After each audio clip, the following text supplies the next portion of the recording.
ಎಲ್ಲರಿಗೂ ನಮಸ್ಕಾರ. ನಾನು ಮಹೇಂದ್ರ ಕುಮಾರ್ ಪಲ್ಗುಣಿ ಅಂತ. ನಾನಿವತ್ತು ದೀಪಾವಳಿ ಹಬ್ಬದ ಬಗ್ಗೆ ಮಾತಾಡ್ತಾ ಇದ್ದೀನಿ. ಈಗ ದೀಪಾವಳಿ ಹಬ್ಬ 16ನೇ ತಾರೀಕು ಪ್ರಾರಂಭ ಆಗುತ್ತೆ.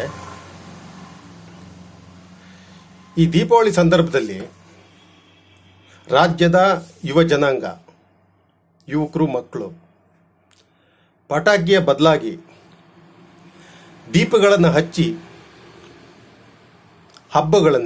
ಹಬ್ಬವನ್ನು ಆಚರಣೆ ಮಾಡಬೇಕು ಅಂತೇಳಿ ನಾನು ಮನವಿ ಮಾಡ್ತಾ ಇದ್ದೀನಿ.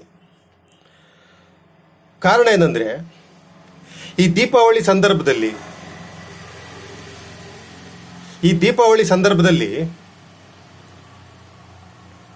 ಪಟಾಕಿ ಹಚ್ಚೋದ್ರಿಂದ ಎಷ್ಟೋ ಜನರ ಮಕ್ಕಳು, ಎಷ್ಟೋ ಮನೆಯ ಮಕ್ಕಳ ಕಣ್ಣುಗಳನ್ನು ಕಳ್ಕೊಂಡಿದ್ದಾರೆ. ಇದು ನಿಮಗೆಲ್ಲರಿಗೂ ಗೊತ್ತಿರತಕ್ಕಂಥ ವಿಚಾರಣೆ ಆಗಿದೆ.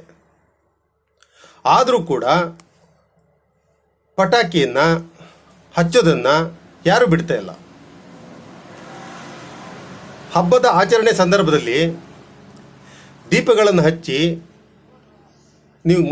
ನಿಮಗೆ ಶಕ್ತಿ ಇದ್ದರೆ ಮನೆಯ ಸುತ್ತ ಹಚ್ಚಬಹುದು, ಹಣತೆಗಳನ್ನು ಹಚ್ಚಬಹುದು. ಈ ಪಟಾಕಿಗಳನ್ನು ಹಚ್ಚೋದ್ರಿಂದ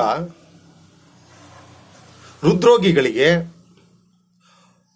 ಪಶುಗಳಿಗೆ, ನೋಡಿ ಈಗ ಹಕ್ಕಿ ಇದೆಯಲ್ಲ, ಪಕ್ಷಿ, ಅದು ನೀವು ಪಟಾಕಿ ಸೌಂಡ್ ಕೇಳಿದರೆ ಅದು ಆ ಸ್ಥಾನವನ್ನು ಬಿಟ್ಟು ಓಡೋಗುತ್ತದೆ, ಹಾರೋಗುತ್ತೆ. ಅದಕ್ಕೆ ಪಟಾಕಿ ಸೌಂಡ್ ಆಗಲ್ಲ, ಪಕ್ಷಿಗಳಿಗಾಗಲ್ಲ. ಹಸುಗಳು, ಪಶುಗಳಂತ ಏನಿದ್ದಾವೆ ಅವಕ್ಕೆ ಸೌಂಡ್ ಆಗಲ್ಲ. ಬೇಕಾದ್ರೆ ನೀವು ಅಲ್ಲಿ ಪಟಾಕಿ ಹಚ್ಚಿ ನೋಡಿ. ಅದು ಅಲ್ಲದೆ ವೃದ್ಧರಿಗೆ, ಗರ್ಭಿಣಿ ಸ್ತ್ರೀಯರಿಗೆ, ಹೃದಯದಲ್ಲಿ ದುರ್ಬಲತೆ ಇರೋರಿಗೆ ಇದು ಭಾರಿ ಗಂಭೀರ ಅಂದರೆ ಕೆಟ್ಟ ಪರಿಣಾಮ ಬೀರ್ತದೆ. ಆದ್ರಿಂದ ನಾನು ರಾಜ್ಯದ ಜನತೆಯಲ್ಲಿ ಏನು ಮನವಿ ಮಾಡ್ತೀನಿ ಅಂದರೆ, ದಯವಿಟ್ಟು ಪಟಾಕಿ ಬದಲಿಗೆ ದೀಪಗಳನ್ನು ಹಚ್ಚಿ ಭಗವಂತನ ಸ್ಮರಣೆ ಮಾಡಿ ಅಂತ ಹೇಳ್ತಾ ಇದ್ದೀನಿ. ಪಟಾಕಿ ಹಚ್ಚೋದ್ರಿಂದ ವಾಯು ಮಾಲಿನ್ಯ ಆಗುತ್ತೆ.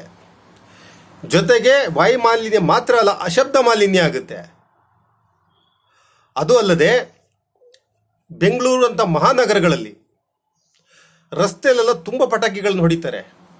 ಅಲ್ಲಿ ಓಡಾಡೋಕ್ಕಾಗಲ್ಲ, ತುಂಬ ತೊಂದರೆ ಆಗುತ್ತೆ. ಅಲ್ಲೇ ಕಾರ್ ನಿಲ್ಲಿಸಿರ್ತಾರೆ, ರಸ್ತೆಯಲ್ಲಿ ಕಾರ್ನ ಪಾರ್ಕಿಂಗ್ ಮಾಡಿರ್ತಾರೆ, ಅಲ್ಲೇ ಹೊಡಿತಾರೆ. ಎಷ್ಟೋ ಕಾರ್ಗಳಿಗೆ ಡ್ಯಾಮೇಜ್ ಆಗಿದೆ. ಅದು ಅಲ್ಲದೆ ನಾರ್ತಿಂದ ಬರ್ತಾರಲ್ಲ ಈ ಹುಡುಗರು, ಈ ಕಾಲೇಜ್ ಹುಡುಗರು, ಅವರು ತುಂಬ ಪ್ರಾಬ್ಲಮ್ ಮಾಡ್ತಾರೆ. ರಾತ್ರಿ ಎಲ್ಲ ಹೋದ ವರ್ಷ ಪಟಾಕಿಗಳನ್ನ ಹೊಡಿತಾ ಇದ್ರು. ಅದರಿಂದ ನಾನು ಏನು ಹೇಳ್ತೀನಿ ಅಂದರೆ, ದೀಪಗಳನ್ನು ಹಚ್ಚಿ ಭಗವಂತನ ಸ್ಮರಣೆ ಮಾಡಿ, ಹಬ್ಬ ಮಾಡಿ, ತಳಿರು ತೋರಣಗಳನ್ನು ಕಟ್ಟಿ ಈ ಪಟಾಕಿಯನ್ನು ಕಡಿಮೆ ಮಾಡಿ ಅಂತ ನಾನು ರಾಜ್ಯದ ಜನತೆಯಲ್ಲಿ ಮನವಿ ಮಾಡ್ತೀನಿ. ಎಲ್ಲರಿಗೂ ಧನ್ಯವಾದಗಳು.